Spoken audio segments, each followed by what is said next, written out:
Hormis le fait que ces aliments vous ont sûrement donné faim ou une pressante envie de grignoter, vous savez le point commun qu'elles ont tous? Oui, du sucre.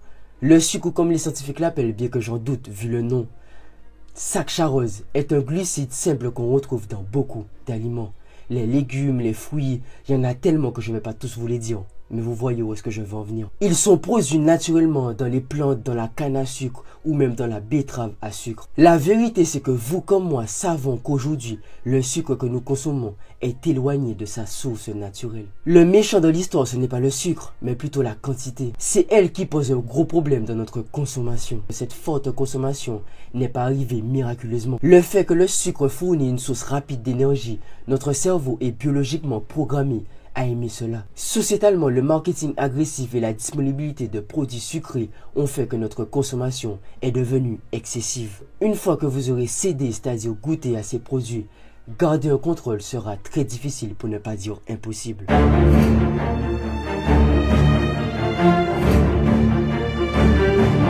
Bien que l'intro vous ait donné un avant-goût, pour continuer sur cette saveur, commençons par sa définition. Le terme sucre est souvent utilisé dans notre langage courant pour se référer au sucre de table. Je vous l'ai dit au début, bien que le nom ne m'enchante pas trop, sûrement par rapport au fait que je suis déjà habitué au mot sucre. Les scientifiques le connaissent sous le nom de saccharose. C'est le type de sucre que nous utilisons pour sucrer nos aliments. D'un point de vue scientifique, le sucre en termes généraux désigne une classe de molécules solubles dans l'eau composée de carbone, d'hydrogène et d'oxygène. Pour faire plus simple, du glucide. Il existe différents types de sucre. Les monosaccharides, les disaccharides et les polysaccharides. Les monosaccharides sont les plus simples qu'on retrouve le plus souvent et comprennent le glucose, c'est-à-dire le sucre sanguin, le sucre des fruits qu'on appelle aussi le fructose et le galactose. Les disaccharides sont formés par la combinaison de deux monosaccharides.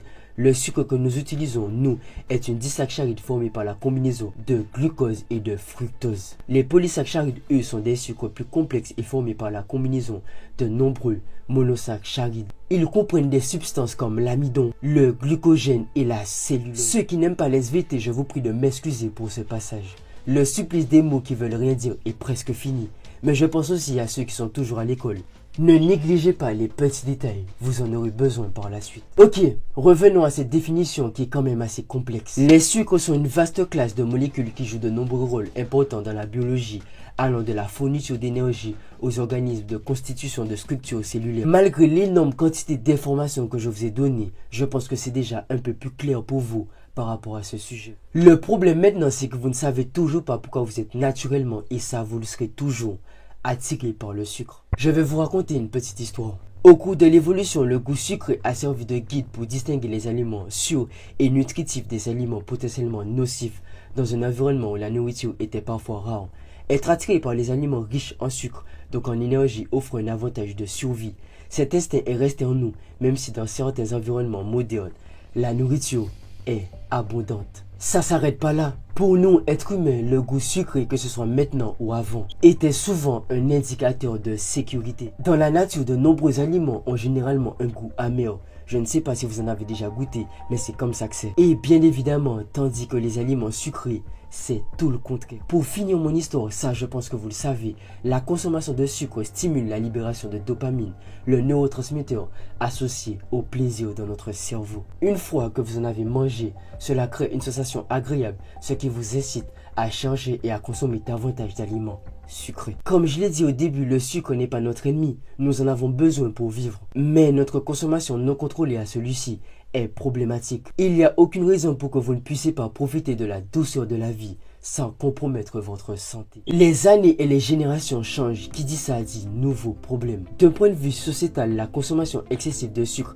est largement alimentée par l'industrie alimentaire et ses stratégies de marketing. Beaucoup d'aliments transformés contiennent des quantités élevées de sucre, souvent cachées sous divers noms sur les étiquettes des ingrédients. Surtout lorsqu'il est utilisé pour améliorer le goût de certains aliments faibles en teneur de matière grasse. La disponibilité omniprésente de ces produits sucrés combinée à leur promotion agressive notamment auprès des enfants contribuent à une forte consommation. Vous avez une idée du pourcentage d'enfants en surpoids actuellement?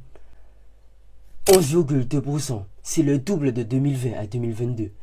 Le chiffre ne paraît pas énorme, mais croyez-moi, c'est grave pour la quantité d'enfants qu'il y a actuellement. Les habitudes alimentaires sont souvent, voire quasi influencées par des facteurs sociaux et économiques. Le manque de temps pour cuisiner, l'accessibilité financière des aliments transformés par rapport aux options plus saines. Notre forte consommation de sucre est le résultat d'une interaction complexe entre notre biologie, notre cerveau et notre environnement sociétal.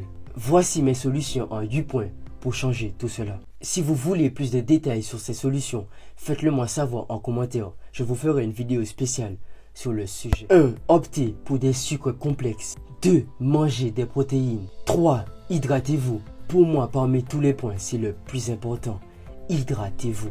4. Limitez les boissons sucrées. 5. Faites attention aux étiquettes des aliments que vous consommez.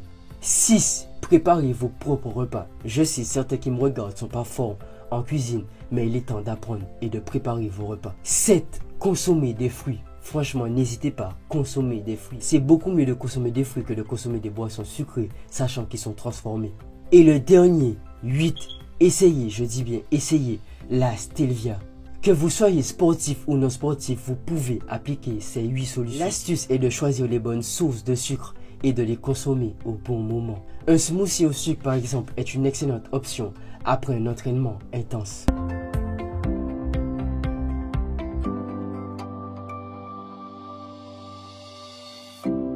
Notre attirance pour le goût sucré est le résultat d'une combinaison de facteurs évolutifs et biologiques qui contribuent à notre survie et à notre plaisir. Je peux vous dire tout ce que je veux, tout ce que j'ai découvert par rapport à mes recherches, mes expériences, mon vécu, mes analyses. Vous le montrez par A plus B. Si vous n'acceptez pas votre forte consommation en sucre, la seule chose qui changera au fur et à mesure, c'est malheureusement votre santé.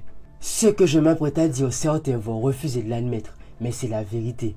Nous sommes le produit, ne l'achetons pas. Que nous le voulions ou pas, nous avons besoin du sucre pour vivre. Maintenant, malgré les techniques et les difficultés de la société, il est temps de l'utiliser en notre avantage. Je vous remercie d'être arrivé jusqu'ici. C'était Stanjo. À la prochaine.